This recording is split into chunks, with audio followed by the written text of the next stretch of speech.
शब ए कदर रमजान मुबारक की मुकद्दस रात होती है।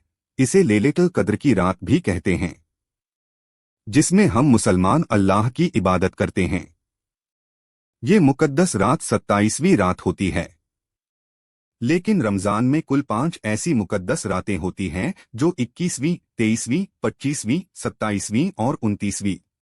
जो शख्स इन रातों को आबाद कर ले, अल्लाह इंशाअल्लाह उसे आबाद कर देगा, दुनिया में भी और आखिरत में भी। शब ए कद्र रमजान के तीसरे अशरे में आता है।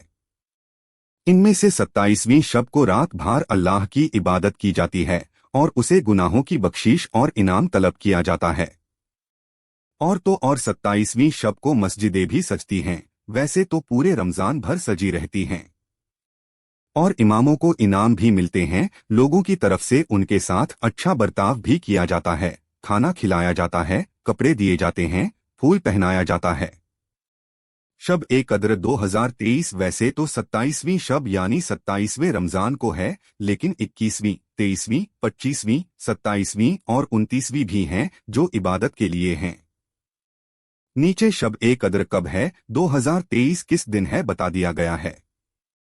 21वीं 12 अप्रैल को है, 23वीं 14 अप्रैल को है, 25वीं 16 अप्रैल को है, 27वीं 18 अप्रैल को है, 29वीं 20 अप्रैल को है।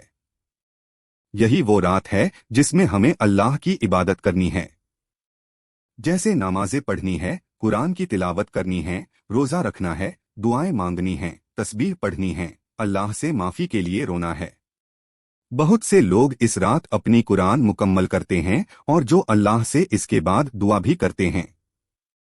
बहुत सी औरतें इस रात अपनी कुरान मुकम्मल कर बख्शती भी हैं, अपने कुरान पढ़ने का सवाब। वहीं मर्द हजरात भी रातों में तिलावते कुरान के साथ साथ अल्लाह की इबादत करते हैं और सुबह में कब्रिस्तान जाते हैं, अपनी अजीजों की उनकी कब्र पर फातिहा पढ़ते हैं और उनकी भी मगफिरत की दुआ करते हैं। क्योंकि शब ए कद्र तीसरे अशरे में पड़ता है और तीसरे अशरे में जहन्नुम की आग से बचने के लिए दुआ की जाती है, इसलिए हम लोग अपने घरों से इंतकाल फरमा चुके लोगों की कब्रों पर फातिहा पढ़ते हैं। वीडियो अच्छा लगे तो लाइक करें और तुरंत सब्सक्राइब करें। अल्लाह हाफिज।